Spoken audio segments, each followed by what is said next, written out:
Right, so no surprise, I'm stuck with this thing again, and this week I'm going to have a go at making the exhaust. So I think it should be pretty good. I'm just going to be MIGging it because I don't know how to TIG, and preface, like, before I start the video I wanted to say that I'm very novice at welding and stuff like that. I'm just a beginner, so I'm just giving it a go because that was the whole point of this car. Could I have given it to a shop and it probably ended up being cheaper? Yes, and would have taken a lot less time, but there's no fun in that. So I'm going to have a go at doing it myself, and I reckon it's going to be quite a bit of fun, and I'm going to hate myself by the end of this, but that's alright. So what I've gone and done is, because this is V-banded from here, I'm just going to have all the rest of them V-banded. So this starts off as 3-inch, so I went out and bought a 3-inch to 3.5 inch. The main reason I went 3.5 inch is because at the end of the day, you know, once I build this and get used to it and stuff like that, I'm probably gonna want to go for more power. So I'd rather just have to build the exhaust once than it being too small, too restrictive, and then having to do it again. So I know a lot of people are gonna go on about it doesn't make enough power, back pressure, and blah blah blah blah. That's just what I'm going with. So we'll find out, and deal with it. So yeah, that's the 3-inch to 3.5 inch that's gonna come off the back here. And then obviously I'm going to go down to my dump, and then I've got my flexi here that'll go on the dump, and just a bunch of 3.5 inch stainless pieces and heaps of straights and stuff like that. And then I've also got all 3.5 inch V-bands, the exhaust rods, the hangers, and then I've got a bit of 2-inch in there, and I also have some 2-inch bends so I can do the screamer. So wastegate as well, it came with all the V-bands already, which was pretty nice. And yeah, somehow I'm gonna have to tuck this down there and then have that screamer going down, and the dump pipe will come off the back here and make sure it all doesn't hit each other. So it sounds pretty full on, but we'll get it done. And we're back in the backyard workshop. I went and picked up a cut-off saw, just in a Zito one. It was bloody cheap, that's why I got it. And then I also got the welder, just a normal MIG welder. I am using gas. I picked up one of those bottles, which is good. And then this is my little station here, got the grinders and stuff like that. So just going to give it a crack.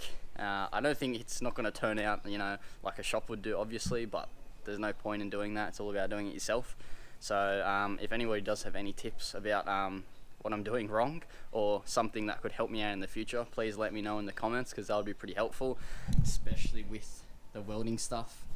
Like I said before, I'm only a beginner, so just giving this a go. So I've tacked on my V-band there.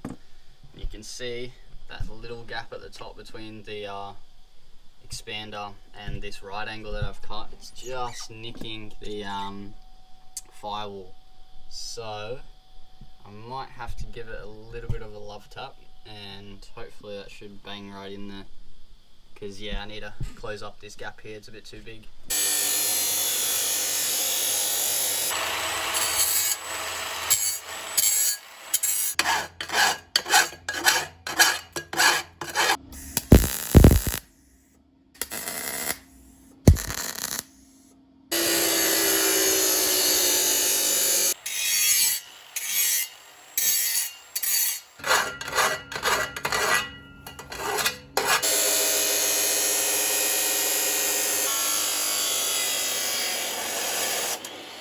So I've just tacked the dump together for now.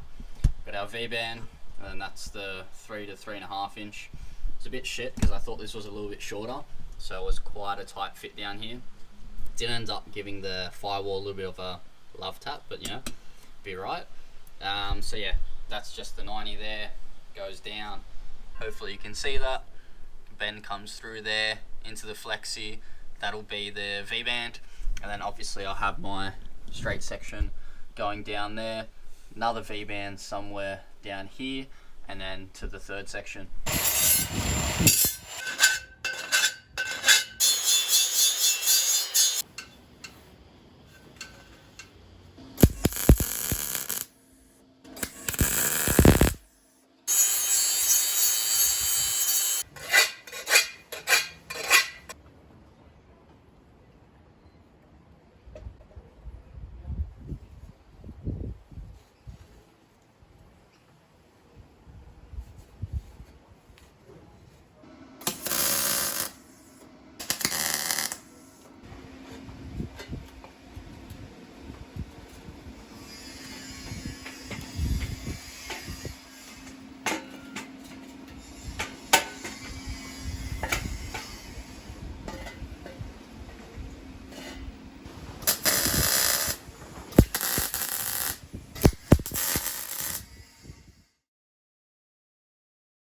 been quite hard to film the exhaust, but this is where I'm up to now. So that's where you would have seen last. Put the V-band on, made the kind of the center section, I guess, and then we're up to this bit, which is really shit, and I'm struggling with it, to be honest. So I can't go underneath the diff because there's just it'd be way too low to the ground. So I'm gonna try and go above the diff in between the chassis, which is a struggle, if I'm honest. So I'm gonna try and go for like some straight piece here, and then I made a bit of a pie cut because I ran out of bends. So I had to go at crack at doing one of these, which turned out alright. So I might have that sit up like here somewhere, and then I've got like a 130 deg that I'm gonna have over the diff, and then that'll shoot out the other side. So tell you what, these people that make the exhausts, they make it look a lot easier than it actually is, because this has taken me ages. So the exhausts have been an absolute pain in the ass, so taking a break from it. But I've gone ahead and put on my Powerbond 25% underdriven harmonic balancer. Still need to torque that up. It is significantly smaller and significantly lighter than the other one, so I shouldn't be blowing power steering pumps, which seems to be pretty common from what I've heard. Also from that, because I relocated the power steering reservoir, both lines are too short, so I found 10mm transmission hose, which is this one, so I just extended it with that, so now it reaches. This is like 16mm or whatever. Can't seem to find that online, so I'm gonna have to figure something out. Might have to go like Pertec or something, but of course if somebody knows, please let me know, because for whatever reason I can't find 16mm transmission hose. I've also gone ahead and picked up a new radiator, so that should be good to go. The other one was just a bit crusty and wasn't worth using. And what I have to do still is the brakes. So quick rundown on the suspension. It's all S13 suspension, so S13 front end, which is obviously brakes, rotors, coilovers as well. And then in the rear, I've also done coilovers, the S13 ones. I just re-drilled the hats to make them fit.